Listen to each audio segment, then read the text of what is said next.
ये खबर पारुल यूनिवर्सिटी द्वारा प्रस्तुत की गई है। जी बिल्कुल, मैं अपना यूट्यूब प्लेटफॉर्म जो है वो देशवाणी के नाम से चलाती हूँ और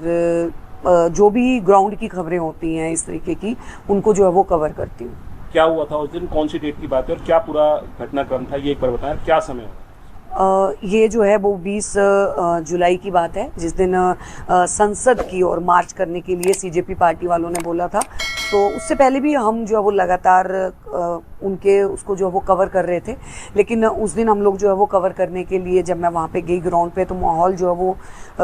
मतलब बिल्कुल भी देखने लायक उस तरीके का नहीं था, क्योंकि हमने जो है वो वहाँ पे देखा, एक तो भीड़ बहुत ज़्यादा थी, लाखों की भीड़ जो है वो वहाँ पे पहुँच चुकी थी और जो जितनी कैपेसिटी जो है अगर कहा जाए जंतर मंतर की थी भीड़ की, उतनी तो जंतर मंतर के अंदर थी, लेकिन उससे कहीं ज़्यादा भीड़ जो है वो बाहर थी, यानी कि सीपी में थी, पालिका में थी, उस जगह पे जो है वो देखने को मिली। बैरिकेड से पुलिस ने जो है वो हर किसी को रोक दिया था, लेकिन सबसे बड़ी बात थी कि जो एडवाइजरी थी पुलिस की, वहाँ पे कोई भी हमें पुलिस की एडवाइजरी को मानते हुए नज़र नहीं आया था। लेकिन हमने फिर भी, क्योंकि हमें पता था कि इस तरीके का माहौल जो है वो पैनिक हो सकता है, हमने जो है वो प्रोटेस्ट को कवर करने के लिए हम अंदर गए। तो जैसे ही हम लोग जा रहे थे, सबसे पहले हमारी एंट्री पे ही जो वो वहाँ पे लोग पहुंचे हुए थे, कुछ ऐसे अराजक तत्व वगैरह, जिनकी बात करें खास तौर पे कहूँगी कि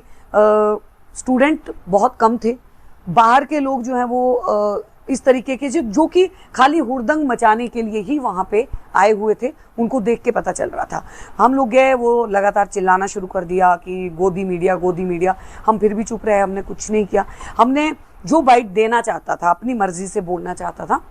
हमने उनसे पूछा कि आज आगे का क्या डिसीजन होगा, संसद को घेराव की आज बात की गई है, आगे अभिजीत दीपिके जो है वो क्या कदम जो है वो उठाने वाले हैं, सरकार से क्या क्या मांगे हैं। जिन जिन लोगों ने पॉजिटिव वाइट दी हमने ली, और तकरीबन ये बात है हमारी सुबह 11:30 बजे की, और उसके बाद हम लोग निकल लिए, क्योंकि हमें ये लगा कि यही है, और संसद घेराव अभी जो है वो हमें लग नहीं रहा कि होगा, क्योंकि पार्लियामेंट सेशन भी था उस दिन, मानसून का सत्र भी जो है वो चल रहा था। हम लोग निकल रहे थे, जैसे हम LIC के पास जो है वो पहुंचे हैं, जो LIC की बिल्डिंग है, वहाँ पे एक लड़का हमारे पास आता है, उसका नाम होता है आदित्य आनंद। मूल्यतः वो बिहार का रहने वाला था और वो प्रोटेस्टर था। वो लगातार वहाँ पे कई दिनों से जो है वो प्रोटेस्ट में उनका समर्थन कर रहा था। लेकिन जो हमने स्टार्टिंग में भी देखा था कि जिस तरीके से वहाँ पे माहौल को एक अलग ही एजेंडा जो है वो बना दिया था, क्योंकि नीट का तो ये मुद्दा लग ही नहीं रहा था, ये पेपर लीक की ऊपर जो है वो कोई बात वहाँ पे हो ही नहीं रही थी। बात धर्मेंद्र प्रधान के इस्तीफे की जो है वो जरूर हो रही थी, लेकिन उसके अलावा वहाँ पे एक अलग ही जो है वो चीज़ें चल रही थी। इससे पहले भी मेरी एक वीडियो जो है वो वायरल हुई थी, जहाँ पे इसी तरह से जंतर मंतर पे ही एक जो है वो अगर कहा जाए तो एक जो वहाँ पे प्रोटेस्ट करने आए हुए थे, उनमें से जो है वो ब्राह्मणवाद को जो है वो गालियां दे रहे थे। हैंडलिंग आपके साथ उस दिन हुई, वो क्या घटना थी, आखिर कैसे उस सब की शुरुआत हुई? जी, हम जैसे कि मैंने बताया कि वो लड़का हमारे पास जो है वो आया, आदित्य आनंद, उसने कहा कि मैम मैं कुछ बात करना चाहता हूँ। तो हमने कहा कि ठीक है, आप रखिए अपनी बात। हमें नहीं पता था कि वो क्या बात जो है वो बोलेगा। तो उसके बाद उसने थोड़ा सा हमें ब्रीफ किया कि मेरी जो है वो शिखा है और मैम मेरी शिखा को खींचा गया, इन लोगों ने मुझे PM मोदी के लिए गाली देने के लिए कहा, तो मैं समर्थन यहाँ पे कर रहा था, तो मैंने PM मोदी के लिए भी गाली दी, मैंने अमित शाह जी के लिए भी गाली दी, मैंने धर्मेंद्र प्रधान जी के लिए भी गाली दी। लेकिन जब उन्होंने PM मोदी की दिवंगत माँ के लिए गाली देने के लिए कहा, अमित शाह की पत्नी के लिए गाली देने के लिए कहा और गंदे शब्दों का इस्तेमाल करने के लिए कहा, तो आदित्य आनंद ने उस चीज़ का ऑब्जेक्शन उठाया। तो कुछ जो वहाँ पे दूसरे और प्रदर्शनकारी थे, उन लोगों ने उसे पीटा, और ये चीज़ जो है वो 2 घंटे पहले उसके साथ हुई थी, और वो अपनी बात जो है वो मीडिया के थ्रू पहुंचाना चाहता था कि मैं जिस आंदोलन के साथ जुड़ा था, मैं जिस प्रोटेस्ट के साथ जुड़ा था, ये वो प्रोटेस्ट है ही नहीं, ये एक अलग ही एजेंडा जो है वो चल रहा है। हम उसकी बाइट ले रहे थे, लेकिन उतनी देर में बहुत सारे लोग जो हैं वो वहाँ पे जय भीम के नारे लगाते हुए आए, और उन्होंने गोदी मीडिया और वापस जाओ, इस तरीके के नारे जो है वो शुरू कर दिए। मैंने अपना कंटिन्यू रखा, मैंने आदित्य आनंद बोल रहे थे, मैंने उनकी बात, जिसका पूरा फुटेज है मेरे पास कि हम लोग उसका इंटरव्यू जो है वो ले रहे हैं, और मैं नॉर्मल उसे कह रही हूँ कि आप बोलिए, कोई बात नहीं, इनको शोर मचाने दीजिए। वो बात कर रहे थे, लेकिन उतनी देर में भीड़ में से एक लड़का आता है, वो कैमरा को जो है वो हाथ मारता है, हमारा कैमरा दूर जाके गिरता है, हमारा कैमरा पूरा डैमेज हो गया, टूट गया। वो कैमरे को जो है वो हाथ मारता है एंड जो आदित्य आनंद जो लड़का बाइट दे रहा था उसको अपनी तरफ जो है वो खींचता है और मतलब एक जबरन खींच के उसको नीचे की तरफ जो है वो दबोच देता है और मेरी तरफ को, क्योंकि उस टाइम पे चूंकि कैमरा जो है वो थोड़ा सा शेक भी हुआ है, वीडियो पे साफ तौर पे दिखाई दे रहा है, वो जो लड़का है रेड टी शर्ट उस लड़के ने पहनी हुई है, वो मेरे निजी अंगों के ऊपर हाथ मारता है। मैं उस चीज़ का ऑब्जेक्शन उठाती हूँ कि आप किस तरीके से हाथ लगा रहे हैं, आप मतलब इस तरीके से टच करेंगे एक महिला पत्रकार को। मैंने इस चीज़ के ऊपर जो है वो सवाल उठाया, तो उसके बाद जो है वो भीड़ ने चारों तरफ से हमें घेर लिया और जो है वो अलग अलग हूटरिंग करना शुरू कर दिया। जितने वो थे प्रोटेस्टर वो मेरे ऊपर जो है वो चढ़े आ रहे थे, ऊपर की तरफ जो हम झुक रहे थे मेरी तरफ से, मैं उनको दूर कर रही थी अपने से कि आप दूर रह के बात कीजिए, मेरे से थोड़ा दूर रहिए। जब वो बिल्कुल नहीं मान रहे थे, हमने आगे की तरफ जाना जो है वो शुरू किया। मैंने थोड़ा गुस्सा दिखाया वहाँ पे कि आप साइड दीजिए, हमें जो वो निकलने दीजिए, हम लोग जा रहे हैं यहाँ से। हम लोग आगे निकलने लगे तो वो हमें घेर के खड़े थे, हमें रास्ता नहीं दे रहे थे। हम इस सामने जा रहे थे तो सामने से भी हमें घेर के खड़े थे, हम कहीं पे भी नहीं निकल पा रहे थे। वहाँ पे उस दौरान मेरे कैमरा पर्सन थे लोकेश ठाकुर, वो मेरे साथ में थे और उन्होंने प्रोटेक्ट करने की कोशिश की, वो मुझे पकड़ भी रहे हैं। वहाँ से कम 2 किलोमीटर तक जो है वो हम लोग, हमारी गाड़ी जो है वो पालिका में खड़ी थी, हम 2 किलोमीटर तक घूम के उनसे बचते बचाते कि हमें अब तो हमारा पीछा छोड़े, हम आगे की तरफ जो है वो बढ़े जा रहे थे।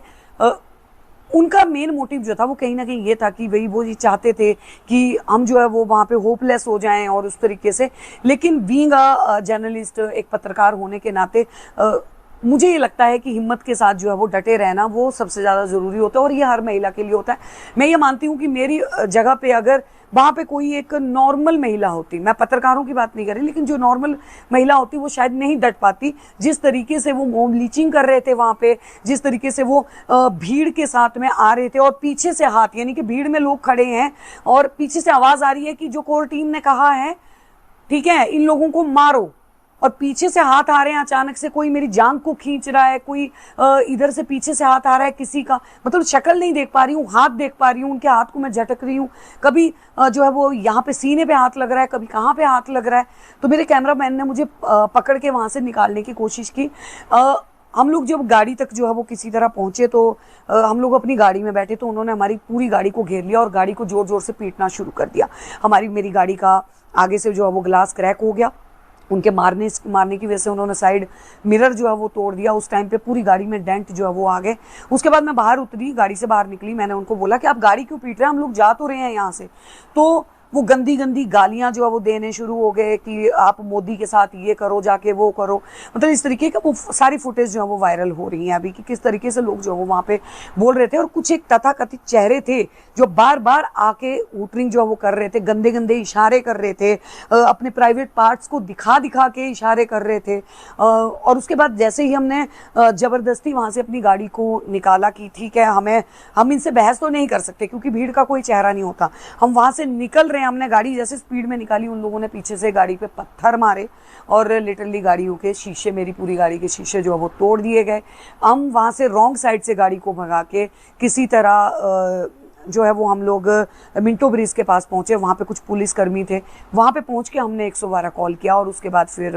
एसआई रीना जो है वो आई और उन्होंने मौके पे हमें जो वो प्रोटेक्ट किया। उन्होंने हमें कोशिश की कि वो हमें पार्लियामेंट थाने तक ले जाएं, लेकिन क्योंकि उस टाइम तक जो है वो वहाँ पे आंसू गैस और वो सारी चीज़ें शुरू हो चुकी थी तो हम लोग जो है वो जाम में फंस गए और हम लोग नहीं जा पाए। हालांकि मतलब उसके बाद ये वीडियो जो है वो काफ़ी वायरल हुई, हम किसी तरह से वहाँ से जो है वो अपने आप को बचा के तो आ गए, लेकिन हमारे अलावा भी वहाँ पे मैं ये कहना चाहूँगी कि जितनी भी फीमेल पत्रकार थी सबके साथ ही बदतमीज़ी हुई,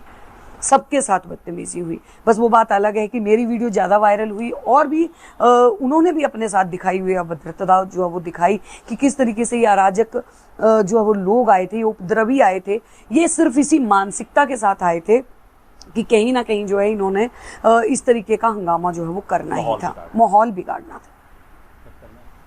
कार्रवाई की अगर बात करें जी। तो क्या कुछ पुलिस की कार्रवाई से कितने संतुष्ट हैं? आपने भी कंप्लेंट्स की है, अभी तक कोई बयान आपके पुलिस की तरफ से लिए गए हैं? क्या कुछ पुलिस की प्रक्रिया जो है वो अब आपके साथ हो रही है या फिर आप कहाँ तक इस मामले में स्टैंड है? देखिए उस दिन की मैंने बताया कि एसआई रीना जो है वो हमें लेके जा रही थी पार्लियामेंट तक, तो जैसे हम लोग जा रहे थे तो उनकी गाड़ी के ऊपर भी उस टाइम पे उन्होंने जो है वो आके